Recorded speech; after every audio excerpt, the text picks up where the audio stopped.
I could never let you leave. This means everything to me. Big mama. Baby, I'ma fight for it. Baby, I'ma fight for it. Baby, I'ma fight for it. Fight for it. Two young lovers in the prime of their lives. They started off as high school sweethearts. They plan to stay together forever. He saved enough money to buy her a ring. They had the look of a strong marriage, and they had the making of a strong marriage.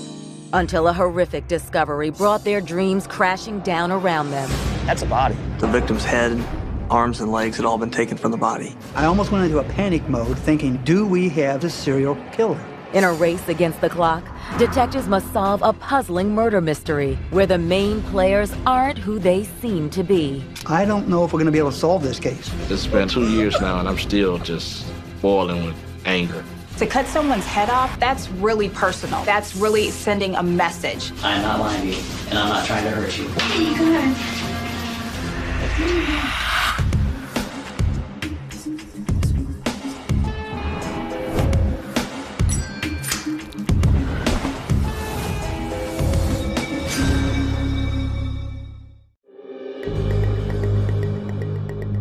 October 29th, 2012.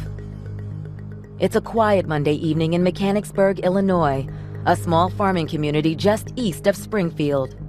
A gentleman drove past this creek bed on Griffiths Creek Road, and he was looking for deer in the creek bed. As he passed an area that he normally does go hunting, he saw something that looked unusual. The man slows down to get a better look, but he can't make out the shadowy object lying near the creek bed. Whatever it was that was out there was bothering him, so much so that he decided to call up a neighbor. They said, hey, can you come down here? Because I saw something there. I don't know what it is. I have a kind of uneasy feeling about it. A short time later, the man's neighbor arrives at the location. Carefully, the pair descends into the culvert. What they discover stops them dead in their tracks. At first they thought it was a deer, but through closer examination, they said, this is not our usual animal here. Took a closer look, and sure enough, it was basically a torso. That's a body right there. A body that was missing head, hands, and legs. Yeah, let's get out here and call Byron. Well, these guys were pretty shook up. I mean, this isn't something that they were expecting to see. And obviously when they discovered it, they were pretty nervous, pretty upset. They decided to call a friend of theirs that is in law enforcement to help them say, hey, you know, we have a body here. You should take a look at this. They didn't tell me that there was parts missing. They just told me that they thought they had a body. It's pretty shocking. Police Chief Brian Honey radios dispatch and informs them of the gruesome discovery. Before long, the area is swarming with law enforcement. This is definitely something that's different than what we normally handle. And quite frankly, when we saw the scene and we looked at what we had, we were baffled on where to start. All right, we got a crime lab on the way? Yes, sir, we do. A medical examiner's office as well? Yes, sir. Okay. Both of them are around. What could we be dealing with here? We have an apparent African American, no head, no arms, no legs, discarded on the side of a very remote rural road. As they continue to examine the crime scene, a chilling thought enters the minds of some of the investigators. We've all seen the serial killers where they get the first one, and it's like, now they have to taste the blood. When is the second one going to be? We felt our clock was ticking. But when the clock finally strikes zero, the picture that emerges is almost unimaginable. A picture of two young lovers on a collision course with evil. You think you've seen everything, and there's always one more case that tops it. And this was the case that topped it.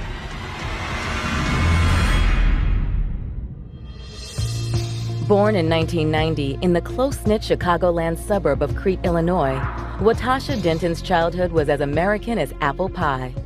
She comes from a good family. Her dad is a military man. Her mom was a stay-at-home mother. She was a very loving girl, very sweet girl, straight-A student.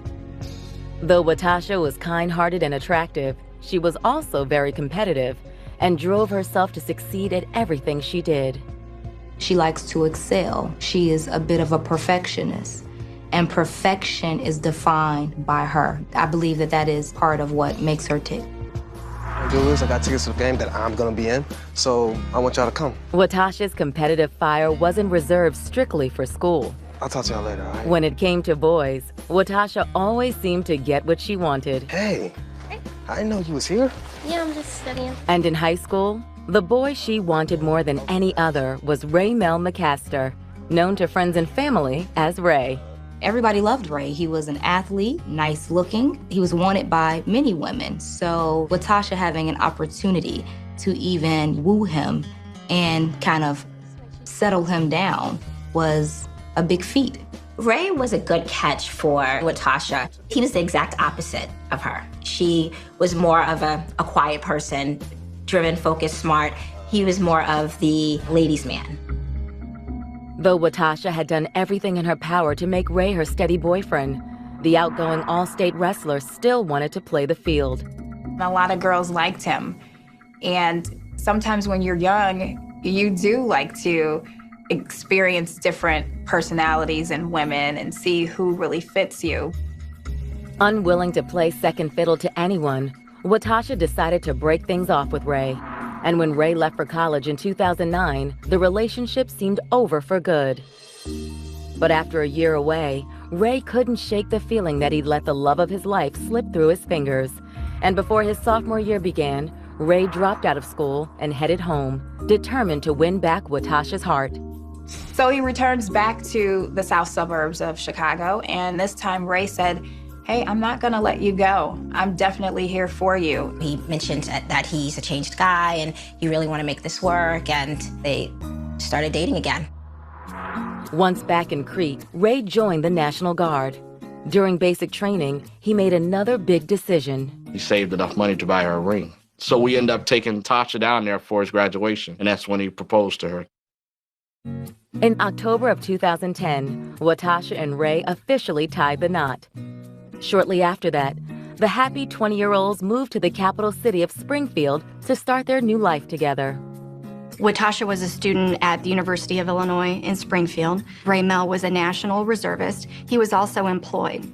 And the couple's plan was for them to stay here until Watasha could ultimately graduate with her bachelor's degree. The couple's plans for their picture-perfect life together extended well beyond Watasha's graduation. They had also decided that Ray would eventually continue his own education. They had like a 7-year plan. He would go to the military, she would go to school. After he gets out of military, he goes to school. Ooh, baby, this thing is heavy. Where do you want me to put this? Put it in the back, honey. The couple soon became active in church and grew particularly close to their pastor, Dion Kreitz. Pastor Dion, don't put it there because he's already going to tell you to put it somewhere else. You might as well hand that over to me. Okay. And when Ray and Watasha moved from their starter apartment to a bigger place, Pastor Kreitz was there to lend a hand. Lots of boxes, lots of boxes. Oh my God. But it was fun. I enjoyed doing it. They inspired me because they were young, they were in love with one another. Well, you know what they say? Happy wife, happy life. Fast forward to October of 2012. As Ray and Watasha approached their second anniversary, their future seemed brighter than ever. It was clear that they were making this work and they were happy and they were in love. But no one in Springfield could imagine the terrifying events that were about to engulf Ray and Watasha. Events for the entire community. Car crashes, airplane crashes, homicides, suicides, you name it, I've seen it. This particular case, well, I had never seen anything like it.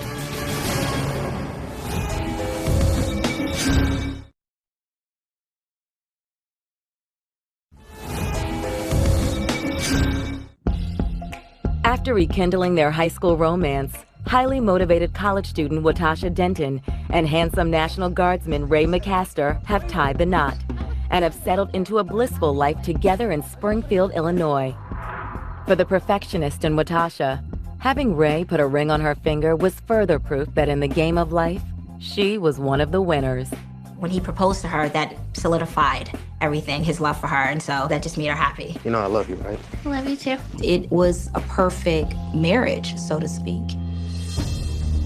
But just 3 days after the couple's second wedding anniversary, a gruesome discovery sets in motion a chain of events that proves the dream life Watasha envisioned for her and Ray was far from a reality.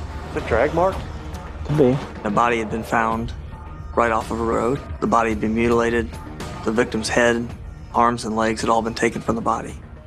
It's one thing to see a body and to come across a homicide, but to come across a body that had been dismembered in this way is pretty terrifying for anybody to stumble upon. Not that far to dump a body here, it'd be convenient. This is blue collar, small town, quiet farm life. They definitely don't experience homicides that are this gruesome. This particular case, where the body was murdered and then systematically dismembered, I'll never forget it. It's indelibly burned into my mind. The size and shape of the torso suggests the body is that of a male, but due to the dismemberment, further identification is nearly impossible. My first inclination was that somebody was trying to conceal the identity of the deceased. There was a lack of any fluids, body fluids, blood, or anything like that. It was pretty clear at that point we believed that this was a dump site and that the murder most likely didn't occur there. There was some evidence on the guardrail of blood as if the body was dragged over the guardrail and then dumped at that location from possibly a vehicle off the road. With the headless torso offering few clues as to where or why the crime occurred, investigators decide to scour the surrounding area for evidence. We spent that night and then most of the next day going through the woods, going through the grass around the body. They had collected paper, napkins, garbage, anything that's physically there. After hours of collecting possible evidence, one thing remains unaccounted for: the victim's missing body parts. We searched all the areas around that creek, and close by is the Sangamon River. The search and rescue group, we didn't locate anything. And we speculated that, maybe this could be a hit or maybe drug related just by the viciousness of it. We hear of crimes in Mexico where drug lords cut off the heads of individuals, throw them on the side of the road, but not here in central Illinois. And then you think, well, was it from here? Was it from Decatur? Was it from Chicago, 200 miles away, St. Louis, or anywhere? Because we're at the crisscross of many interstates here. That body could come from anywhere in the United States.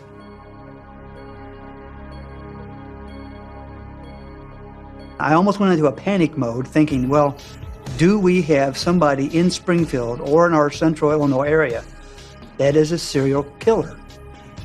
With two equally terrifying theories and little in the way of evidence, investigators feel almost overwhelmed by the task at hand. I thought to myself, this is going to be a tough one. I don't know if we're going to be able to solve this case. Investigators hope an autopsy can shed some light on the victim's identity and perhaps offer additional information about how the crime was committed. Detective Roach. Hey, Doctor, yeah. The biggest mystery of all was we didn't know who the person was. It was extremely frustrating for us. We had a body, and the autopsy showed no cause of death. So, how did this person die? There was no obvious stab wounds or gunshot wounds in the torso. Yeah, I think it's either blunt force trauma to the head or a gunshot to the head, yeah. Yeah, I agree with that. Since there is no head and no other inflicting wounds on the body, it could have been a head wound, and that's why the head is missing. Okay, thanks. Thank you, Doctor. The coroner's findings also indicate that after the killer murdered the victim, they removed the head and other appendages with some sort of saw. Something with teeth and probably something that would have a rapid movement because they were very clean cut. But it looks like it's going to be a reciprocating saw or some kind of high-speed saw. This manner of death seems plausible to detectives, but without a positive ID of the victim, the investigation is stuck in first gear. One of the most important parts of starting a murder investigation is identifying the victim. And in this case, we had no teeth, we had no fingerprints, we'd have to rely solely on DNA. All right, he's going to email that, I'll fax it over, we'll get it here in just about an hour. Investigators submit a sample of the victim's DNA to a federal database. They have a repository, which is a national database for DNA. It's called CODIS. If you've been convicted of a crime and you're a felon, they put that on file. They were unable to discover a match. Obviously, this victim had no criminal background to match them to the DNA at the crime scene. With the CODIS search yielding no matches, police reach out to another organization that maintains a DNA database. We knew that anybody that goes into the military service will have a DNA profile. We were able to have a test done at the lab on the East Coast through the Department of Defense. Hey, I just got a hit back from DOD. On November 7th, DNA analysts with the Department of Defense inform investigators in Springfield that they've made a match. And the results were, it was Ray McCaster. 22-year-old Ray McCaster, the star athlete, the National Guardsman, the happy, doting husband. It is a wonderful kid. I didn't have any problems out of him. It's just a wonderful kid. Ray was a good kid. And if you ask anybody, they'll tell you the same thing. Never in a million years would I believe that someone would take this young man's life like that. Unbelievable that someone would think so less of him that they would murder him in such a way. But who would want to kill Ray McCaster, and why? The answer to that question would stun not only police, but everyone in Springfield as well.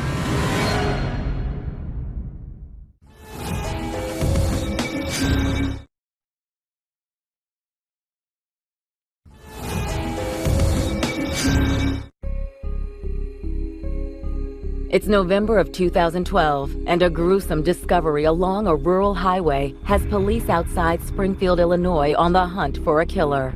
A dismembered body discarded 15 miles from the city in a remote area. The town was on pins and needles. They wanted answers. The first part of the job was to identify the body, and obviously before they can look for suspects, they need to look for who their victim is. DNA analysis by the Department of Defense helped police determine that the body is that of 22-year-old Ray Mel McCaster. But what was the mutilated body of a happily married National Guardsman doing in a culvert 15 miles outside of town? He's a married man, has a good job. He's in the military, and so why does this man end up in a rural ditch, beheaded and dismembered? We had no reason. It was a total mystery. Investigators combed their files to see if a missing persons report was ever filed on Ray McCaster's behalf. Surprisingly, no one, including Ray's wife, Watasha, had ever filed such a report. It's an odd thing because if your husband disappears, leaves you, we would assume that you report him missing. Especially a wife like Watasha, who seemed to be head over heels in love with her husband. We have a lot of questions. And instead of coming out and confronting her, we needed to get as much information as we possibly could. In an effort to solve that mystery, detectives reach out to Ray's parents in the Chicago suburb of Crete. Folks, I'm Detective Roche, Detective Hayes. But before they can interview them, they must deliver the heartbreaking news. There's really no easy way to say this. It's terrible. There's no good way to do it. And talking to someone about, their deceased loved one, especially when it was such a difficult case. We found Ray and he's passed away. It was almost as your chest could cave in. You can't breathe. You're losing vision. Can you think of anyone that would want to hurt Ray? No, Ray was a good kid. Ray's father, Marcel, explains that his most recent conversation with Watasha 3 weeks ago had given him pause. She said something about him doing drugs. I didn't believe any of it. She said that Ray Mel had ran off. I said, ran off? What do you mean? He went to St. Louis with some homeless guy. She had told his father Ray had started running with a bad crowd. He was going out and partying and drinking all the time. And some of the people that he was running with were using narcotics, and that Ray was participating in using narcotics. For investigators, Marcel's statement points them back to their original theory about the crime. Do you think that it could be a homicide from a drug or some kind of gang activity? Whoever did this to that body wanted that person to know that they were indeed upset, and they wanted to display that from how they treated the body. However, Ray's father finds the drug angle hard to fathom. Is that something that Ray had done in the past? No, of course not. As a father, that you know how you raise your child. And that's why it didn't add up. Drugs and Ray Mel doesn't add up. We'll show ourselves out. Is it possible Ray's family is simply in denial about his supposed drug use? His pastor, Dion Kreitz, is equally skeptical of the allegations. To me, it's not Ray. Ray was very soft-spoken, wasn't high-strung, one of the nicest kids, a nice kid, good boy. Investigators decide they need to speak with the person who was closer to Ray than anyone else in the world. The same person who seems to be the source of the drug allegations. His wife, Watasha. They find her at the couple's home in Springfield. Hello. When we first got to the residence, we identified who we were. She was very polite, very calm. Judging from Watasha's reserved demeanor, investigators suspect she has no idea her husband is dead. Worried that news of Ray's murder will render her too distraught to talk, they hold off on delivering the bad news until they've spoken to her about Ray's alleged drug use. We told her that we were contacted by the Illinois Army National Guard and that Ray had not appeared for numerous drills at this point, and she agreed to come down to the sheriff's office with us. You want something to drink? She was polite, she was cooperative. I mean, she seemed very talkative and didn't have anything to hide.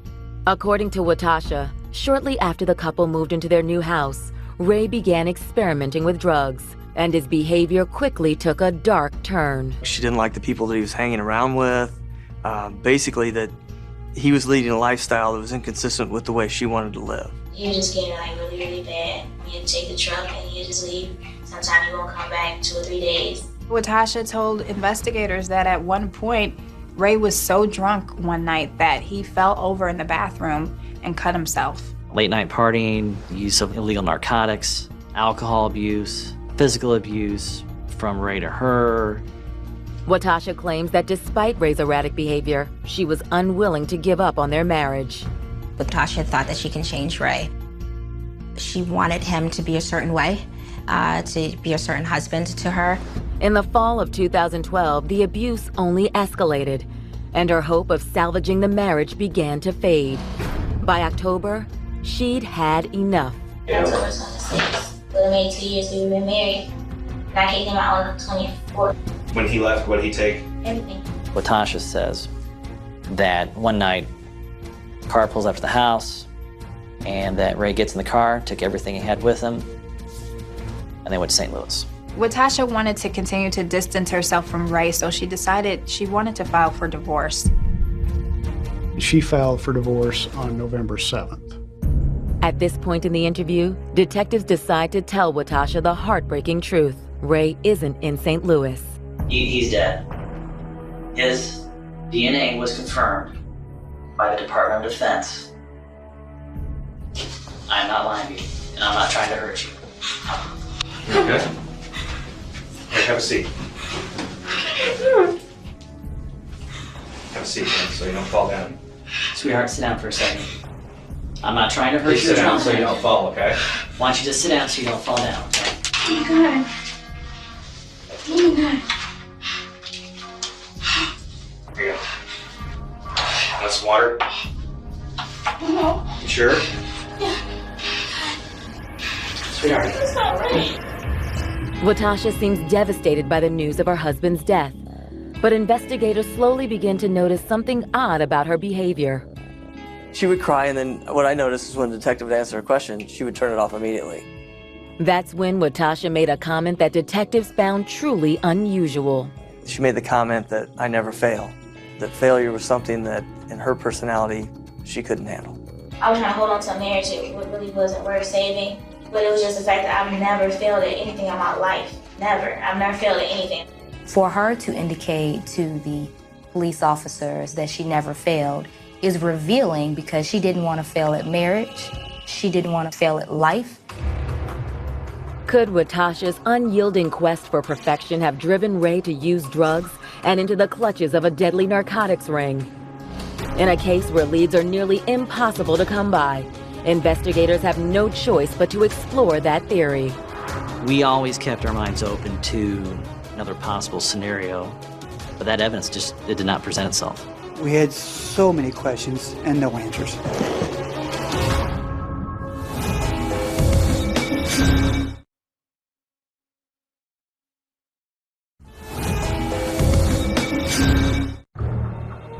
In Springfield, Illinois, police are investigating the grisly murder of 22-year-old National Guardsman Ray McCaster.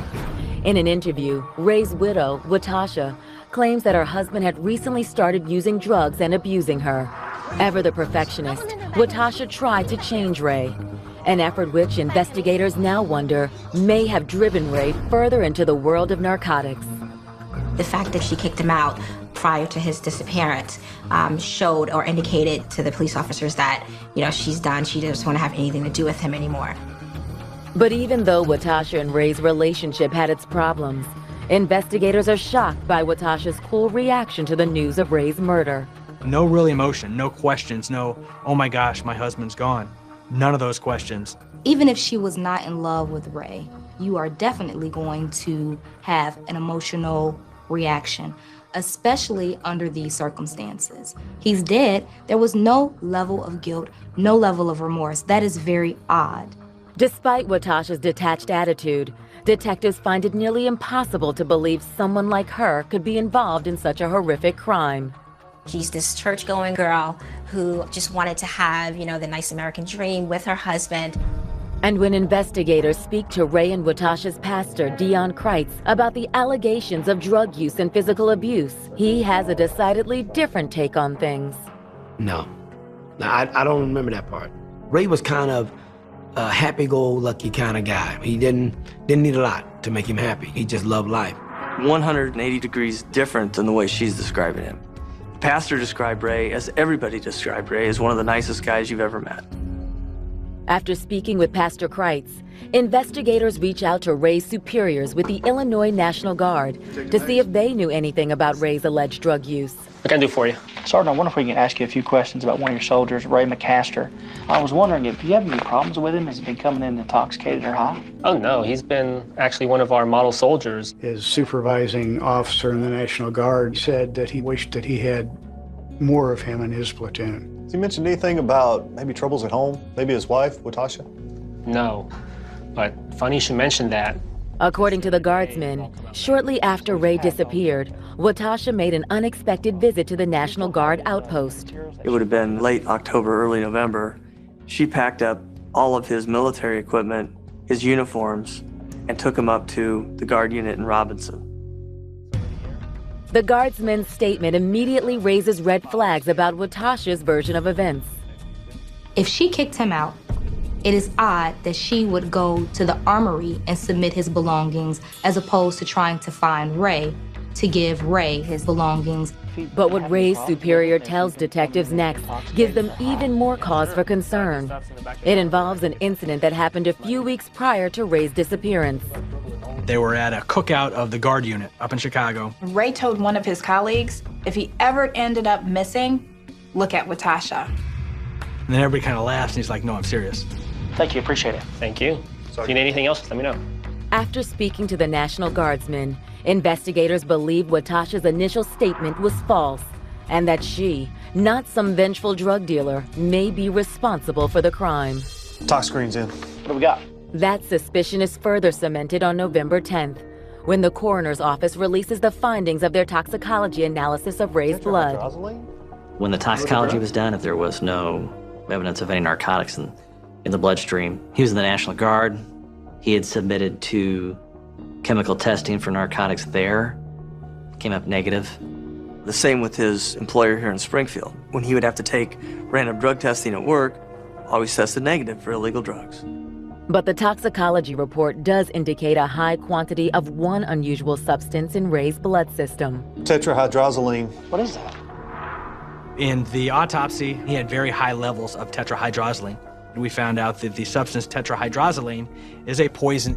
It's also the primary active ingredient in a common household product. The autopsy reveals traces of the chemicals that are found in Visine. If enough tetrahydrozoline is consumed by an individual, it could cause harm to them, could make them sick, and could lead to death. Though the toxicology report states that the amount of tetrahydrozoline in Ray's system never reached lethal levels, it suggests someone had tried to poison him. No other drugs. Dad was right. Yep, looks like he was telling the truth. We look at all the evidence, and then we say, what does this evidence point to? And all the evidence in this case pointed to Watasha Denton. On November 11th, 2012, investigators decide to place Watasha under 24-hour surveillance. There she is. Yeah. And no sooner have they done so than they make a series of startling discoveries. When we do surveillance, oftentimes we'll do what we call trash rips, where when the person puts the trash out, when the trash company comes, we'll stop and take the trash away. They found Ray's driver's license and also credit cards that were cut up. Ray's driver's license and credit cards aren't the only items Watasha has thrown away. Visine bottles, anywhere around a dozen of them. A receipt for a 50 feet of tarp for a hand dolly cart. Containers for rubber gloves, like surgical style gloves. And then receipts showing that she bought cleaning items, air freshener, lots of this material. Again, very unusual for just cleaning your house. But the final item pulled from Watasha's trash might be the most peculiar of all. There were a number of flooring tiles that were found in the garbage outside of Watasha's home. There was evidence that she had ripped up the entire bathroom floor and replaced a new floor down. Not only that, but at least one of the discarded tiles seems to have blood on it. In Watasha's case, those were definite red flags. But if Watasha was responsible for her husband's murder, what caused her to dismember his body? And how did she do it? Little did anyone know, an inconspicuous piece of paper would provide evidence that would blow this case wide open. I can't explain why it was there. If we didn't find that receipt, we probably would not have had the conclusion in this case that we did.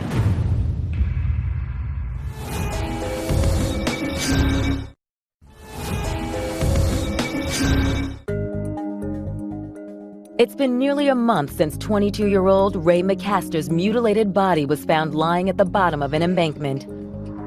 According to Ray's young widow, Watasha, Ray had begun using drugs, and his murder was likely the work of an angry drug dealer. There was no other plausible explanation for who could have done this to Ray Mel, other than the fact that perhaps he had exposed himself to the type of people that would have done this. But when the toxicology report reveals no drugs in Ray's system, except for a massive amount of tetrahydrozoline, an active chemical in over-the-counter eye drops, investigators begin to suspect Watasha may be the real killer.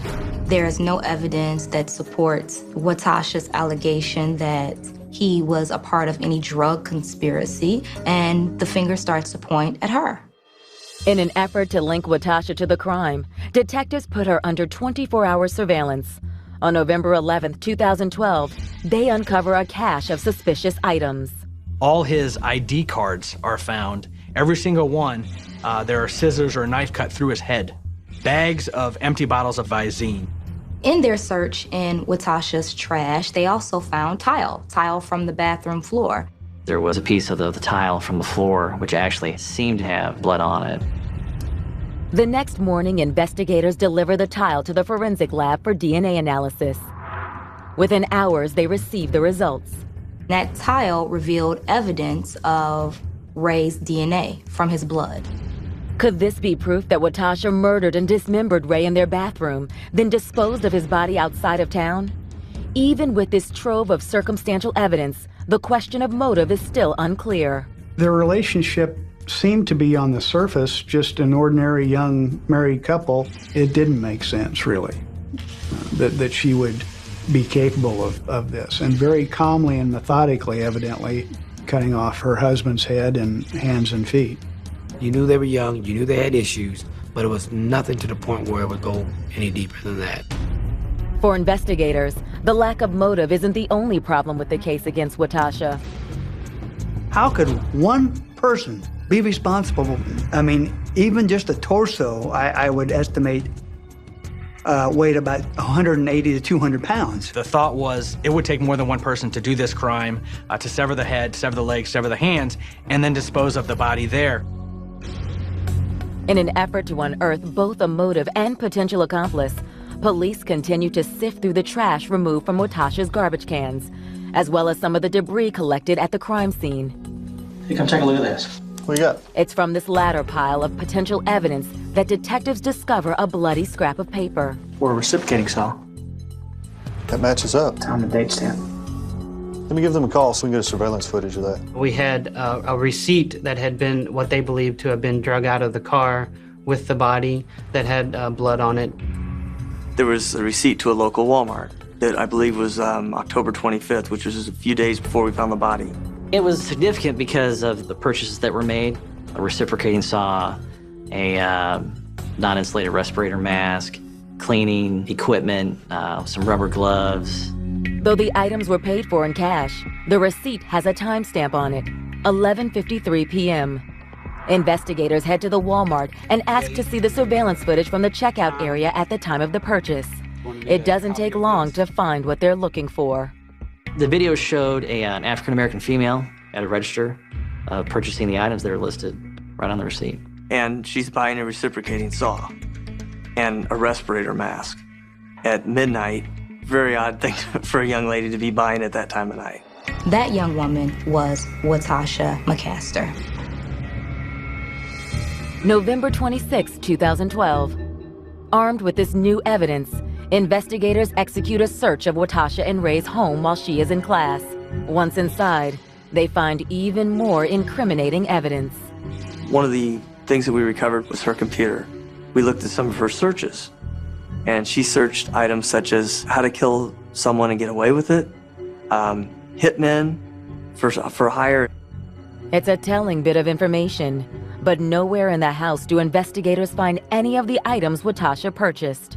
The items that we believe she used to disassemble the body were not there. Like a dolly cart, along with the rubber tote, along with the reciprocating saw. So we have these items that were in fact purchased, but we don't have. Police also find Watasha's diary. On every page, it's clear Watasha wanted Ray to be more than just a good husband. She wanted him to be that perfect husband. She had expectations of how the relationship should go, and Ray was not meeting her expectations. Number one, you to talk to me without putting me on a time limit. Number two, you to be romantic. Number three, be happy to spend time with me. Number four, work out with me. Number five, cater to me for once. October 26 was significant for this couple because this was their anniversary. Maybe she was giving him an opportunity to get it together by October 26. Maybe that was in her mind the cutoff. I think she was not satisfied with her marriage, that her attempt to change her husband was not working. She had decided in her mind that she was not going to let him make it to his second-year anniversary, and she was going to do everything she can to make sure that didn't happen. On the evening of November 26th, 22-year-old Watasha McCaster is formally charged with her husband's murder. She was charged with first-degree murder. She was charged with dismembering a human body. She was charged with concealing a homicidal death. And she was charged with obstructing justice. For the victim's friends and family, the news is devastating. That hurts. It's like your heart getting snatched out. I'm still having a problem trying to put everything together because you never seen this blow up. You never seen an explosion. As Watasha sits in a jail cell awaiting trial, little does she know that questions have already begun to swirl about the physical evidence, a possible accomplice, and whether Watasha McCaster is a natural-born killer or a woman wrongfully accused.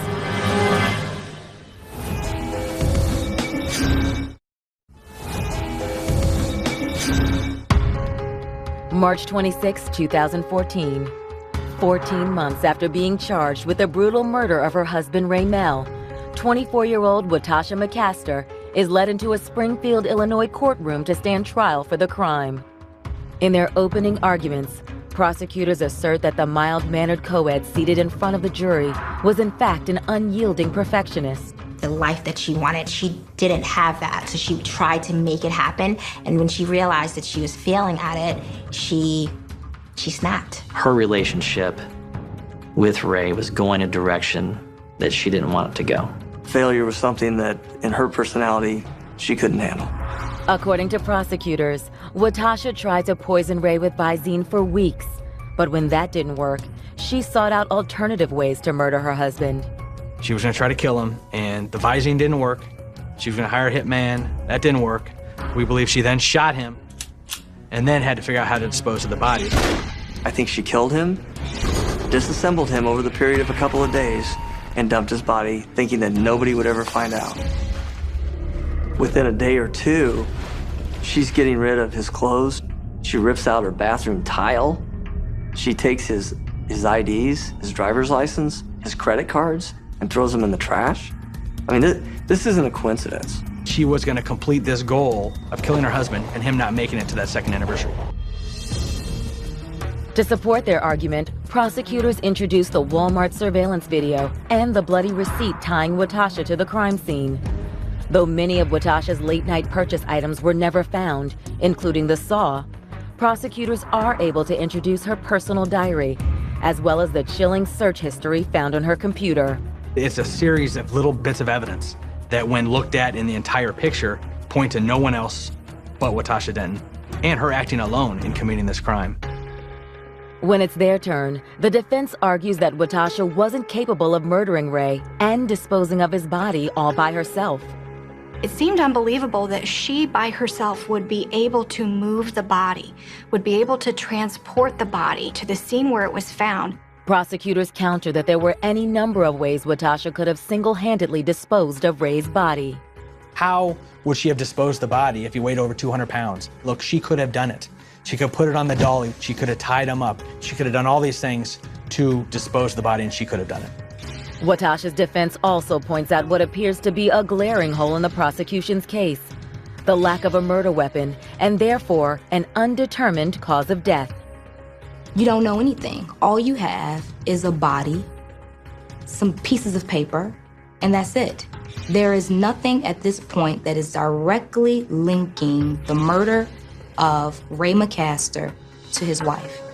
The defense also disputes the supposed motive behind the crime. They claim Watasha put an end to her failing marriage the old-fashioned way, by filing for divorce. Her attorney said in her opening statements that Watasha had thrown Ray Mel out of the house sometime in October and never seen him again. As for the bloody receipt, the defense claims it was intentionally planted at the crime scene by someone other than Watasha. It seemed unbelievable that Watasha would be so careless as to leave something so identifying behind. So there was also a possibility that whomever did this wanted to throw off the investigation and make it look like it had been Watasha. It's a powerful argument, but one to which prosecutors have a surprising response. They call one of Watasha's classmates from the University of Illinois to testify. Under oath, Sam Thomas recalls a favor Watasha asked of him via a text message 5 days before Ray's body was found. Her story was that she was in the National Guard, but she hadn't been trained to shoot yet, and she wanted to do some shooting with her father. Asked if he would loan a pistol to her. Like I told you, standard automatic handgun. He gave her the gun with 6 rounds of ammo on October 24th. The gun was returned to him on October 25th, missing 2 of those rounds. We don't have his head. We can't show that the cause of death was a bullet wound to the head, but we know that there's 2 bullets missing, and we obtained the gun. They tried their best, but they never found the remains. Will Sam Thomas's surprise testimony swing momentum back in favor of the prosecution? Or has the defense created enough reasonable doubt in the minds of jurors? On April 1st, 2014, the jury retires to decide Watasha's fate. The jury deliberation took 7 hours, and that's pretty long. And people worry that the longer the deliberation is, the less likely of a conviction. Finally, the jury delivers their verdict. When the jury returned, she was convicted and guilty of all charges. She was sentenced to 78 years in prison. Her reaction to the verdict was like her reaction to everything else in this case. Not much of one. No real emotion. Just stood there and listened to the verdict.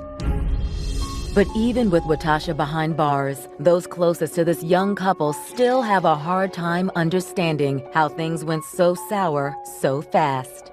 I'm a firm believer in an eye for an eye. Probably should get done the same way you did him, you know? I mean, there were so many other ways you could have went about this. She wanted to just wipe him off the earth. Like, would nobody care about Ray Mel if Ray Mel was gone? That's how she did it. If you want to be married, you have to put perfection aside.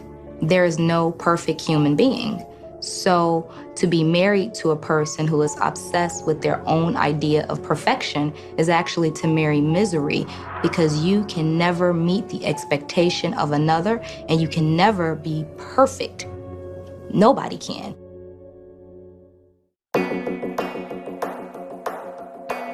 Hey, I'm Nye, one of your hosts. And before we go any further, remember this. Not all poisons are swallowed. Some of it hides in plain sight in jealousy, envy, greed, and the need for control. Every case you watch here starts with a motive. But before the crime, there is behavior. Before the headlines, there is manipulation. Before the tragedy, there is silence. The Silent Poisons book series explores the psychological patterns behind the crimes. Toxic love, misplaced loyalty, obsession, and the desperate need for validation. These are the poisons that destroy lives quietly, the ones no one warns you about until it's too late. If these stories pull you in, the truth goes even deeper. The Silent Poisons book series is available now on Amazon and IamNylux.com. Together we uncover the silent poisons of life. I won't ever let you go. You're my everything and more. Man, I miss my grandma, man.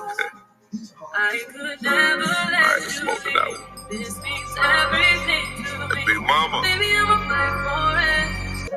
Baby, I'm a fight for it. Fight for it. But